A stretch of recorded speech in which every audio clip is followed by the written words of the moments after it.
Welcome to Gmg Hangout.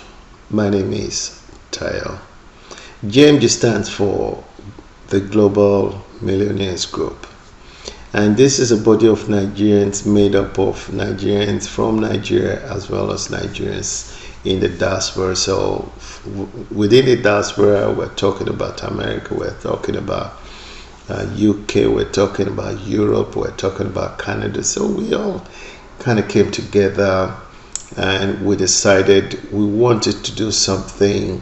We wanted to use the minimal resources that is available to us to help develop Nigeria, and while we're doing that, to also have something to show up for it.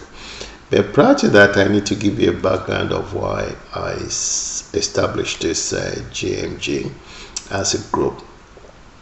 It got to a point I started thinking, what could I do next? Then I decided I needed to go to Nigeria and look at things, because we just can't get stuck here and then forget about where we came from, like that. So I decided to go to Nigeria, and I was there for a year. And while there, within the year, I walked about a lot. I spoke to a lot of people. I mingled and interacted with a lot of people.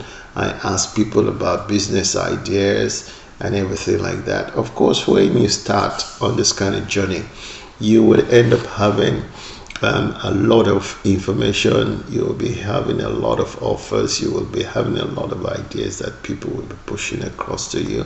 Experientially, in the past, we've had sort things using the long game. By the long game, I mean like you've been here, then been there, and then being provided with certain information, like if you did this, you did that, you get this. Everybody likes to kind of make money anyway, but we were gullible then. We would just say, okay, let's try it, and then we pump some money into it and send the stuff, and then that would be the last we see of the money and the goods. So experientially, there had been something that I could relate to.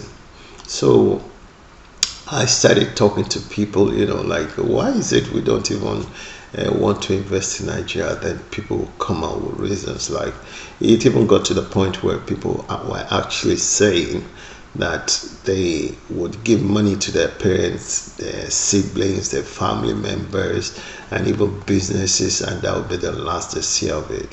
So that was becoming a little bit worrying.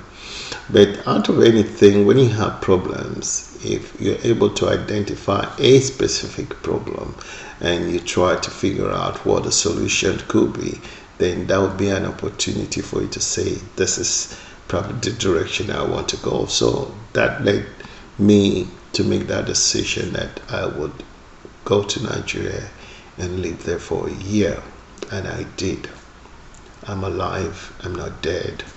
And Nigeria has taught me a lot within that 1 year, because I had left for a while and I've lost track in terms of how the mindset of Nigerians were. I wasn't sure, if you've lost your friend for years, and you've not been seen on a regular basis, there could be issues, So I been there for the whole year. It was then possible for me to start rebonding with people that I've left behind, make new friends as well, being in a position to move around and ask questions, visit places, and do my own research based on what I'm able to do.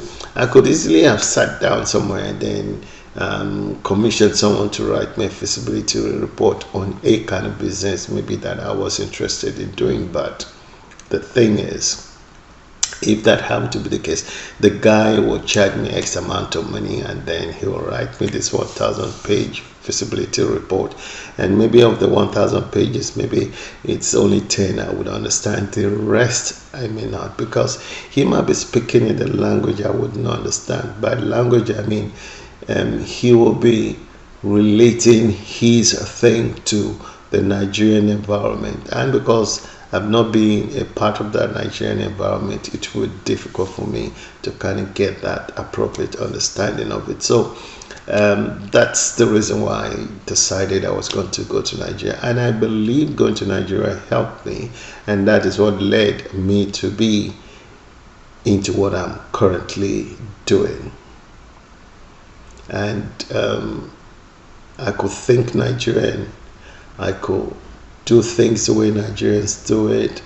And when I say do things the way Nigerians do it, that means I wouldn't find myself in an environment and I start behaving in a different manner. So that's what I meant by that. So that really helped me, all right?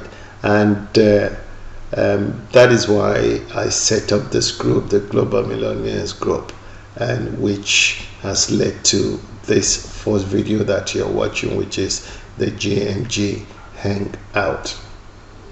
Okay, so the purpose is to discuss, to create talks on topical issues that pertain to Nigerians in the diaspora, and with specific reference to investment in Nigeria, things that Nigerians can invest in. I am more inclined into the real estate, so please, you will have to pardon me if most of my questions and points of references are real estate based, all right? Because real estate is still in the infantile stage in Nigeria, and if you're able to quickly tap into that and then make the best of a situation for yourself now, then it will make a lot of difference to you in the long term.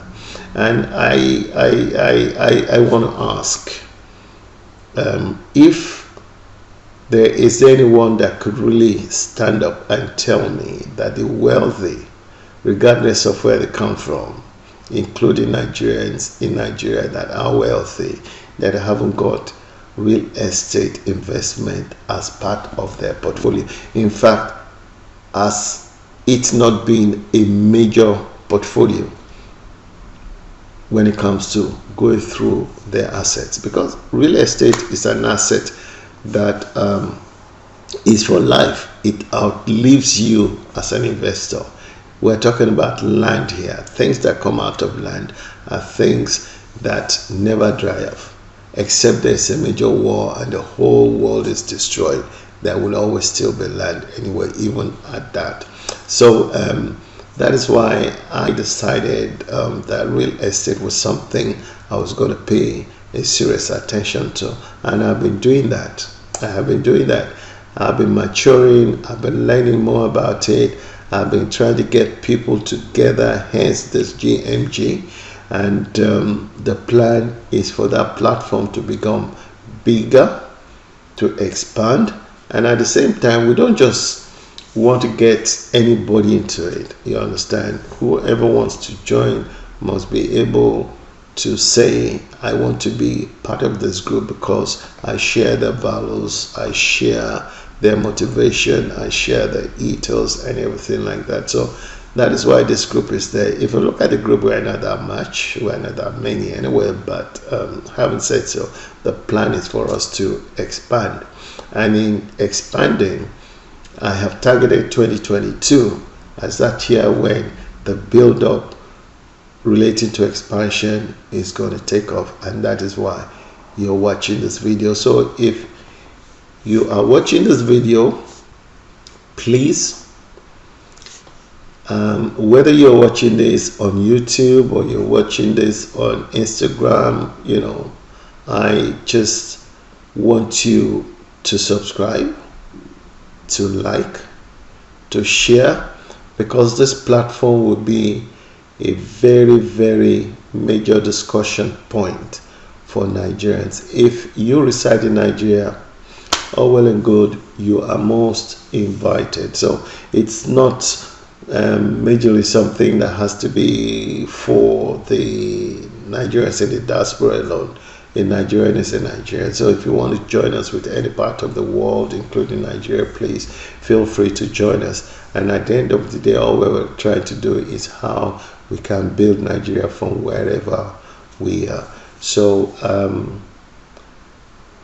on my next talk, I'm going to be touching on the questions around why do Nigerians in the diaspora not feel comfortable with investing in Nigeria. So even as you watch this, if you have your reasons, please don't hesitate to drop them in the comment box, and I will be very, very observant of that, because I'll be going through everything fine tooth comb and nail, and to note them down so that when I go live again to really start this conversation around why Nigerians hesitate in investing in Nigeria, I'll be reading out your comment as well as adding your name to it. So I want you all to be part of it. I want you to join me.